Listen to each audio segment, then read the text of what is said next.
Saya tanya saudara, Alkitab suruh puji Tuhan tepuk tangan atau tidak? Alkitab suruh puji Tuhan tepuk tangan atau tidak? Coba lu cari dari Kejadian sampai Wahyu, lu tidak menemukan Alkitab suruh untuk menyanyi tepuk tangan. Tidak ada. Lu balik lagi Wahyu kembali sampai Kejadian 2, tidak ada.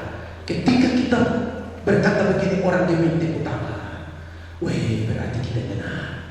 Tapi pertanyaan berikut, Alkitab larang orang supaya puji Tuhan tepuk tangan atau tidak? Tidak. Alkitab tidak suruh, Alkitab tidak larang. Maka kembali pada karisma ketika menyembah Allah. Kalau lu mau tepuk tangan silahkan. Kalau tidak tepuk tangan jangan paksa. MC KPI tolong deh. Kadang-kadang kita tidak mau tepuk tangan juga paksa. Tuhan ciptakan tangan untuk apa? Lipat tangan. Tidak harus juga tepuk tangan. Kok memang kalau saya nyaman dengan menyanyi begini nah, lu saya begini. Kalau memang saya nyaman dengan begini silakan. Tapi tahu tempat dan tahu suasana. Ya sudah, kalau sedang kemana dan lu bergereja atau di KPI suruh tepuk tangan. Tapi lain gereja begini kota ujung sendiri tepuk tangan juga dan bikin lu gila. Jadi lihat suasana. Lompat boleh, lompat menari tidak masalah. Tapi menari untuk Tuhan, bukan lu sengaja ke orang lihat lu.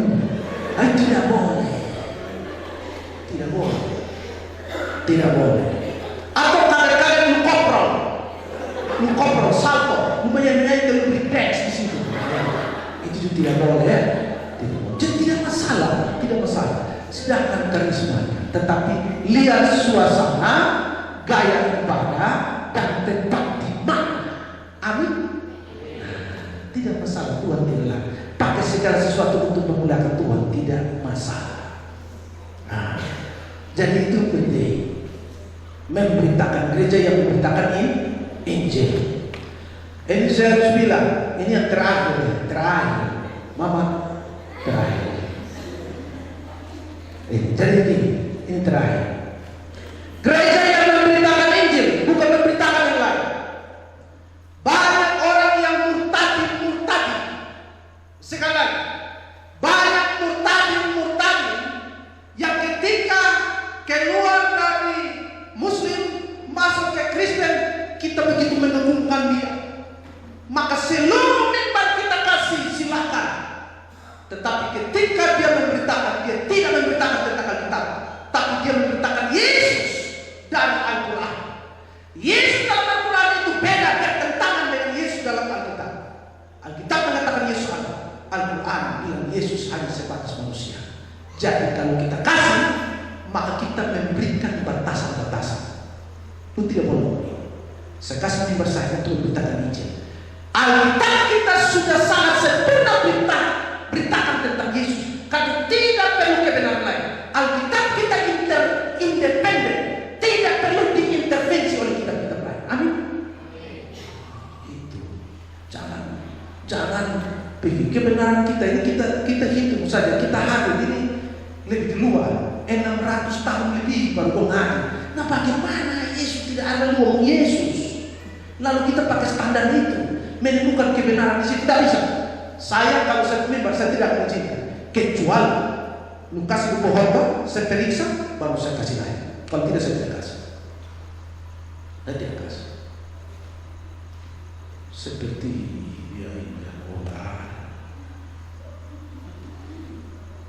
yang berikut lagi saudara. Gereja yang bertahan dalam pemberitaan.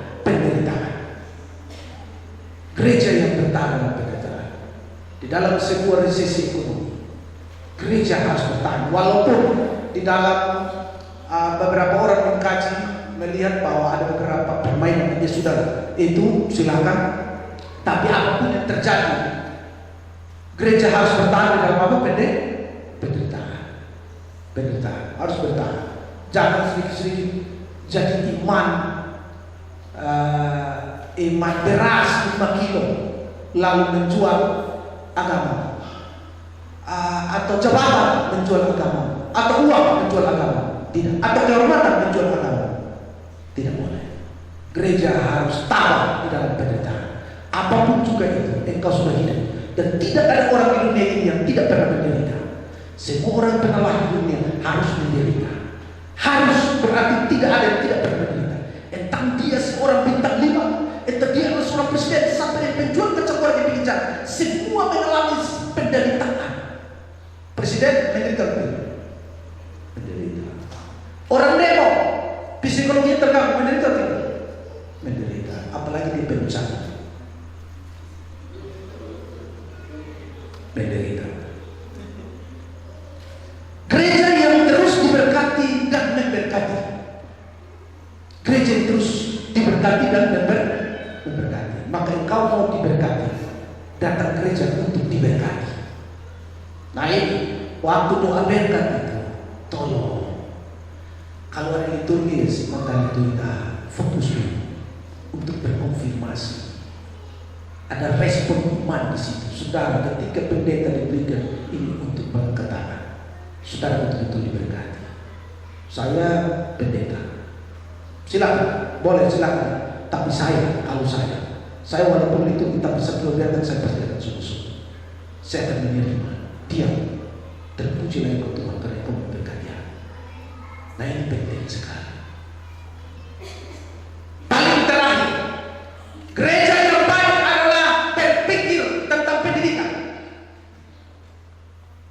Saya tidak sedang ngomong yang gubernur bilang masuk jam 5 pagi ya, tidak. Tetapi gereja yang baik itu berpikir tentang pendidikan generasinya. Penting. Bagaimana orang gereja ini, generasi ke depan milenial, orang-orang milenial tidak tahu sekolah. Lu jangan bikin malu. Sekolah, orang tua itu suruh sekolah, kecuali memang tidak mampu.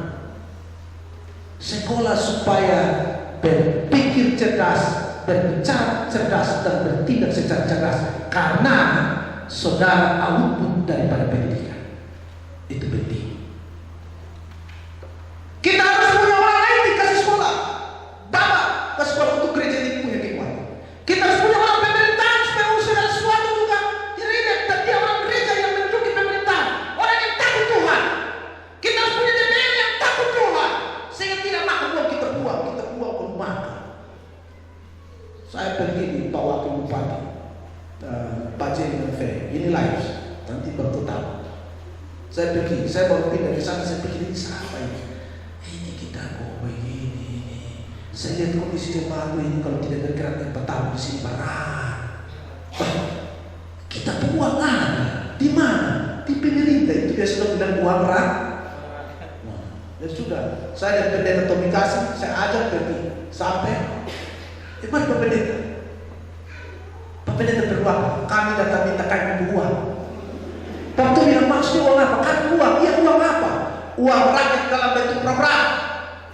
Embung kami minta, sakit kami minta, bangun kami minta. Karena Kabupaten Kupang itu bukan Banjarmasin saja, tapi Amfoan juga. Jadi tolong kasih kami. Waktu panggil Bapak Pendeta datang dong tindong ada di pusing saya ini.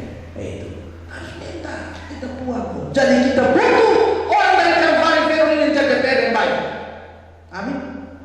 Yang takut Tuhan, DPR yang berkarakter Kristus. Politik itu tidak kotor, suci. Perilaku dan politiknya itu kurang ajar. Sama seperti Alkitab. Alkitab itu suci. Tapi kita yang pengikutnya ini kotor semua. Nah itu. Jadi tidak masalah. Tetapi harus jadi orang berkarakter Kristus. Perjuangkan hak betul. Tidak ada masalah. Jadi kasih sekolah. Kita orang gemik mampu harus menciptakan mobil listrik. Harus kasih sekolah dia. Orang gemik harus respon terhadap revolusi industri 4.0 2030. Jepang saat ini sudah 5.0. Kita baru penetapan untuk mau menuju 2030. Maka orang Kalvari berbeda harus dari yang lain, yaitu apa? Mempunyai visi yang sangat luar biasa, yaitu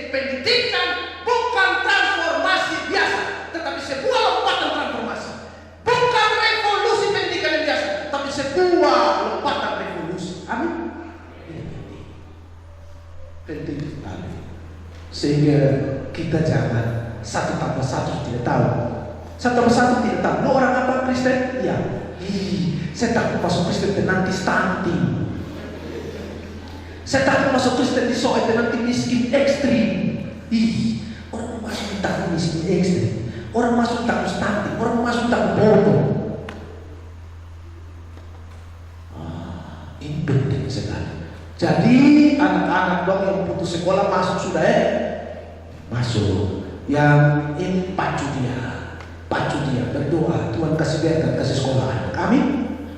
Ya, kalau misalkan contohnya saya gereja Kalvari, saya ngomong independen beda sekali. Di sini punya pengurus sendiri, hormat itu. Yang punya kameramen punya sendiri, hormat begitu. Yang semuanya bagus-bagus. Nah, tambah lagi sehingga kita kalau semua sudah orang yang bagus-bagus semua dalam sebuah komponen kehidupan ini enak, jangan enak, semuanya enak. Kalau semuanya luar biasa. Jadi ya, saya sangat salut bagi Kalvari, tapi lebih lagi kalau bisa lebih. Di ulang tahun yang ke-8 ini harus ada satu visi yang sangat besar. Perubahan iman yang paling penting harus terjadi. Perubahan visi. Jasmani, mari jalankan. Jadi kedua roh dan firman jalan sejajar dengan perubahan yang sangat dasar. Amin. Kiranya kita diberkati terus dengan tetap mengandalkan Tuhan, dengan firman Tuhan yang begini. Dia memberi kekuatan kepada yang lelah dan menambah semangat kepada yang tiada berdaya. Tetapi orang-orang yang menanti-nantikan Tuhan mendapat kekuatan baru. Mereka seumpama raja wali yang naik ke pagi dengan kekuatan sayapnya. Mereka berlari dan tidak menjadi lesu. Mereka berjalan dan tidak menjadi lelah. Kiranya firman Tuhan ini memberkati saudara, memberkati saya, dan kita maju karena diberkati dan memberkati orang lain dengan firman.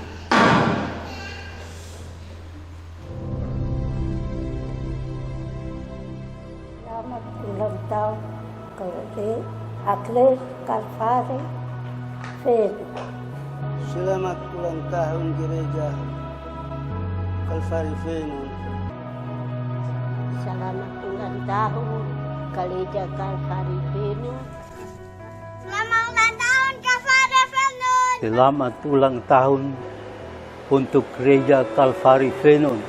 Malaikat kami mengucapkan selamat ulang tahun Kalvari Venus. Selamat ulang tahun yang ke-8. Tuhan Yesus memberkati. Tetap semangat dalam melayani, tetap bertumbuh dalam kasih Tuhan Yesus Kristus. Sama Isneno, Lokusif Yesus, Menoan. Na infeksi, Aumina, Maoleko. Harapan saya, gereja, kan lebih baik lagi. Lahanan of kanobanya.